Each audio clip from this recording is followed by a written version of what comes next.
សួស្តីស្វាគមន៍មកកាន់វីដេអូរៀនអានភាសាអង់គ្លេសថ្ងៃនេះគ្រូមានប្រយោគ10ប្រយោគយកមកបង្រៀនប្រយោគនេះគឺជាប្រយោគប្រើប្រាស់នៅក្នុងទម្រង់ present continuous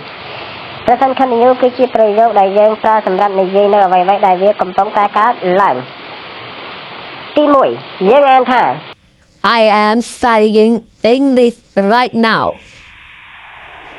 She is reading a book at the moment. He is playing football with his friend. We are watching a movie in the living room. They are having dinner at the restaurant. I am listening to music right now. He is running outside. It is running outside. You are doing your homework. The baby is sleeping in the crib. My mother is cooking in the kitchen. កំពុងរៀនភាសាអង់គ្លេសឥឡូវនេះនាងកំពុងអានសៀវភៅនៅពេលនេះគាត់កំពុងលេងបាល់ទាត់ជាមួយមិត្តរបស់គាត់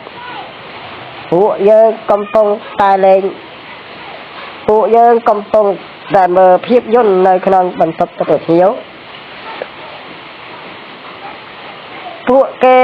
កំពុងញ៉ាំអាហារពេលល្ងាចនៅភោជនីយដ្ឋានខ្ញុំកំពុងស្ដាប់តន្ត្រីឥឡូវនេះវាកំពុងភ្លៀងនៅខាងក្រៅអ្នកកំពុងធ្វើកិច្ចការផ្ទះរបស់អ្នកទារកកំពុងតែដេកក្នុងគ្រែទារកម្ដាយរបស់ខ្ញុំកំពុងចម្អិនអាហារនៅក្នុងផ្ទះបាយ